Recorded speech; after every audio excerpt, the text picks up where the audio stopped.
All right, kids. Today on Louisiana Beer Reviews, yes, we are back in Louisiana. We're looking at the Schlitz Malt Liquor, 5.9% alcohol, and a big 40. We found this in Scott, Louisiana, which is just an exit west of Lafayette. A grocery store I've never seen before, but just want to stop and check it out and see what they had. So this is something we can't get locally in our area or mine. To our knowledge, but we could call it a distributor. Yeah. It's one of these rundowns, you know. I know it's not Bourbon County or anything like that, but it is Schlitz Malt Liquor, Bull, in an area. Perhaps maybe this is a rundown like a Bourbon County. Yeah, actually, I can get the Bourbon County with no effort. You're right. So we're gonna go ahead and give this a taste test. This is probably not ice cold. This has been on ice inside of the ice chest for 2 hours. That's about how long it took us to drive here from the Scott area. Yeah, I think it's a screw off top, and you know, this is your typical 6% Bach beer, Helles Bach, or as they call them in the United States, malt liquor. Yeah, malt liquor. It's running neck and neck with your premium ices, your OE 800s, your what else? I mean. Country Club malt liquor, which we certainly can't get here. Yeah, well, alcohol per volume is running with the. Oh yeah, well, Country Club is right around that. Yeah. The all the ice brands. Magnum. Well, it's a little stronger than Magnum. Magnum's 5. So if you look at the color, what would you call that? Gold. And I think we reviewed this once out of the can, but we're doing the 40 ounce. Long ago, I don't even remember. Gold. Gold. Bubbly. Gold to. My eyes seem a little straw, so I'd say it was light gold. Yeah. We're kind of overcast here. Trying to use natural light and indoor light, so it's kind of shadowy. So with that said, if there was light on it, I'd say it would be lighter, so it'd be more of a straw color. My head's dissipated already. Unbelievable. Unbelievable. Mine's sticking around. So, yeah. Well, you got the first pour. I got the second pour. We've been through this several times. There's more carbonation coming out of the first pour than the second pour. And it's also because of the way the beer flows. So it smells like your typical beer that you would get. Yeah, you're getting yeast, malt, pale malt, some corn, a little grassy hops. I'm not really getting that grassy hop. It's faint. It's very faint. So they don't put a whole lot into this as far as taste wise. You know, this isn't your Fruity Tooty, your Hazy Daisy, or any of that. This is just your regular old beer. Now, when this first came on the market in 1965, if you look at the old advertisements, they were marketing it towards upper middle class whites, like people at a country club, at a nice dinner party. But by the 90s, they were marketing it towards street culture. You know, our urban clientele, as we call it. So the whole marketing changed. Okay. So it went from the country to the inner city. Kind of like. Okay, so Jay just went ahead and tasted it without even saying anything on the nose. You just just talked about the nose and said it had grassy hops. Dove in, just dove right on in. We usually give a signal, but touche. Grassy hops. I talked about the corn, the yeast, the malt.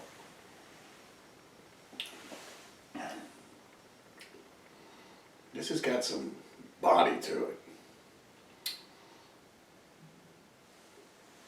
The mouthfeel is a little on the heavy side.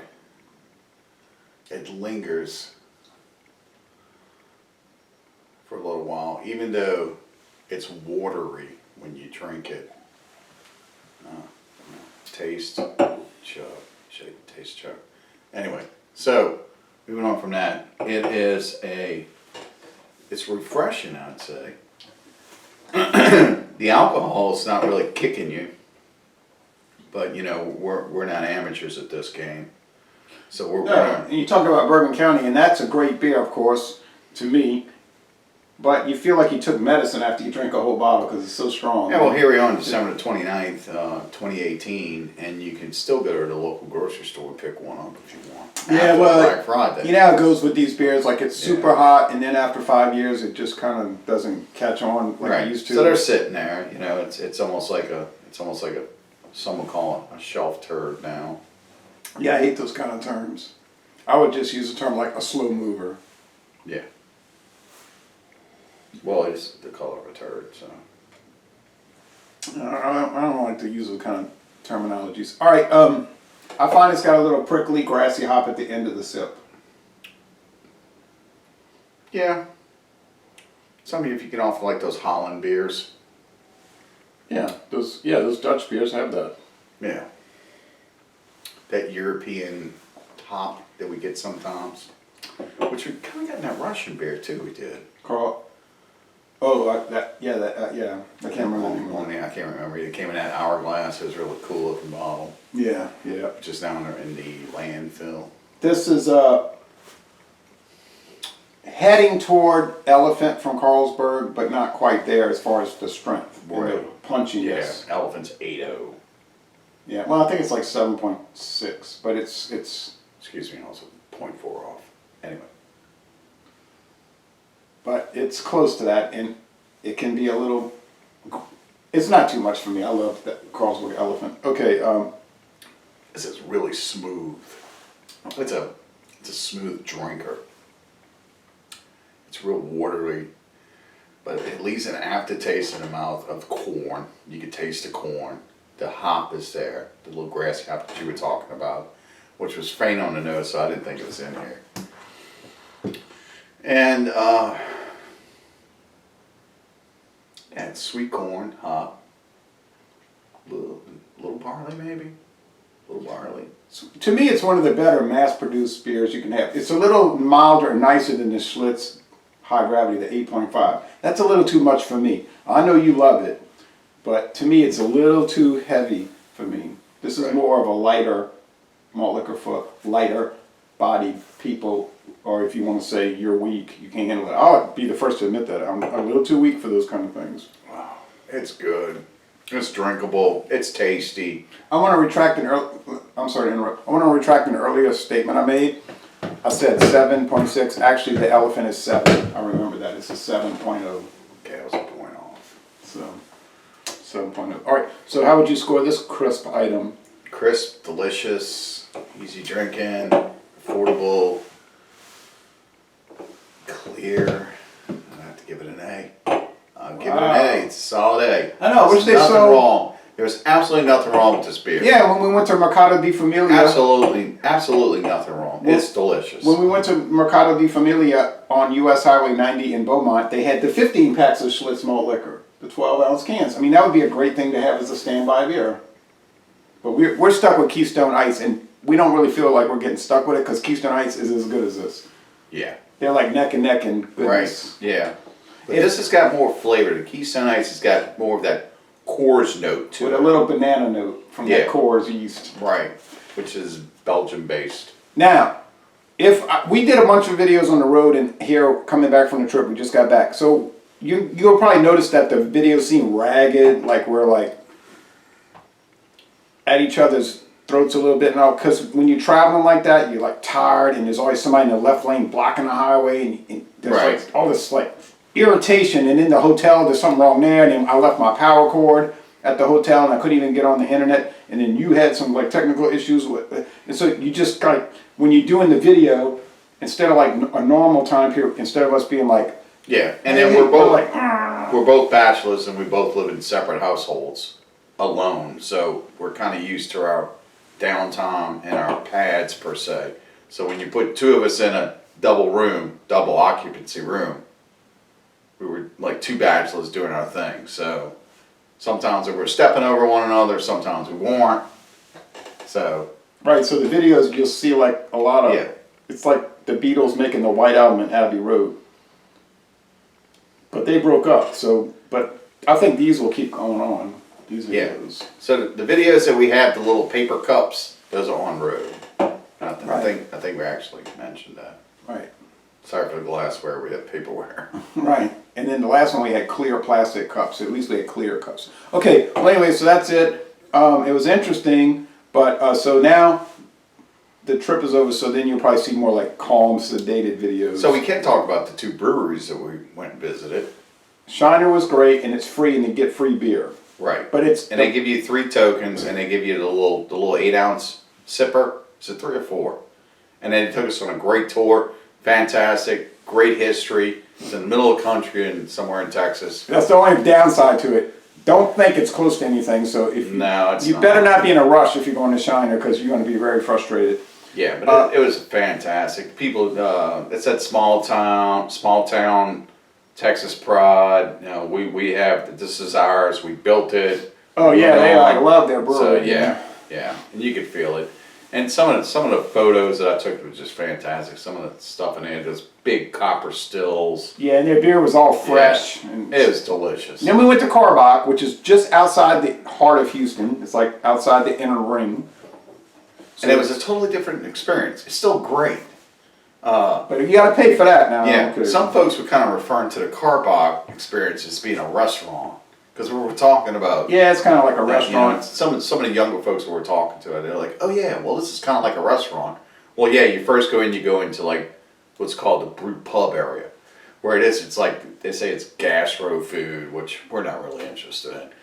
We're more interested in the beer and how they make it and all that. But they gave us a fantastic tour. The tour guide was highly intelligent. He knew exactly what he was talking about, technical wise, down to the T. They didn't have the copper stills, but they had some fantastic looking aluminum stills, and they had a whole lot of different barrels that they were using. Scotch. They were using Scotch barrels, Bourbon. Jack Daniels barrels, Heaven Hill barrels. I mean, just Buffalo Trace. Buffalo Trace.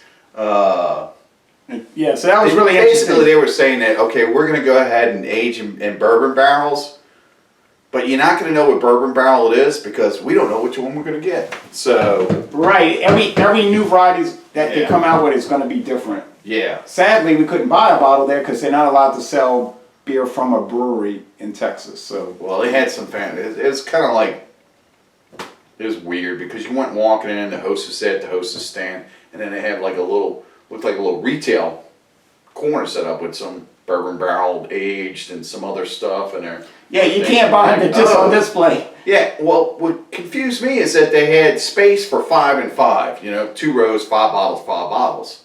Well, one was missing. So that's why I grabbed one and I said, I'd like to buy this, how much? Oh, that's not for sale. I was like, well, why don't you have the whole thing full? Maybe somebody took one when she wasn't looking. Well, perhaps I wouldn't steal anything from anyone. But, I mean, it's kind of strange. But anyway, so Karbach was a very interesting experience. Our gastronomic interest was more like boudin balls and fresh boudin in Scott, Louisiana. So And Schlitz Malt, the wonderful street style Mexican food that we had down in the along area. the border. Oh, it was just delicious. It was so cheap. Yeah, we went to the border. We were So looking at the cheap. border wall or the I border picked fence. up 5 tacos for $7. I couldn't believe it. It came as just sliced beef and just caramelized onions all over it, and they were fantastic. That soft double corn taco, and even when we left, I was telling you I gotta get some proteins in me because the hotel had the free continental but no eggs, and I was like, oh, I need eggs. I'm just an egg guy. So we stopped at this run-of-the-mill thing. We had some folks that couldn't speak a lick of English. A gas station, yeah. Yeah, but I was pointing and kind of, doing my little bit of Spanglish that I know, and they were like, yes, see, and then they built me something for $1.60, and it was delicious. Yeah, and one more thing before we close out, we went to we had 2 hotels with eggs and one did not have eggs. But anyway, I just thought I'd mention that. But generally the hotels were okay. The first one was a little, probably like, it should have been renovated at least once since 1975, but all right. Anyway, so Les Îles Montarlet and A-Beer, and we did see the wall, but it's barely built, and it would be very difficult to climb over. Yeah, and we're going to be posting some pictures because I'm going to send a lot of them to you, and you can post them. Yeah, that wall, it was something. It was like, we were at the on your Mexican border. Facebook page or your Facebook pages. Oh yeah, we'll do that. So We were at the border, but we didn't cross because we didn't have the documents to go, and we didn't want to face all this like Yeah, so if y'all are not familiar with Jay's Facebook page, alcohol eggs. right, alcohol legs. It's just saying for some of the viewers that haven't heard this before, the Jay's group page is called Alcohol Legs, and we'll be posting some pictures to that along with, I guess, some of these reviews. If you Well, I think the photos are going on my personal these page. through Facebook rather than YouTube. Yeah. So, ladies and gentlemen, Monton Relate, and we're going to be back in a more normalized setting, with more relaxed setting, and we're going to end this review by saying, y'all come on down to Southeastern Louisiana.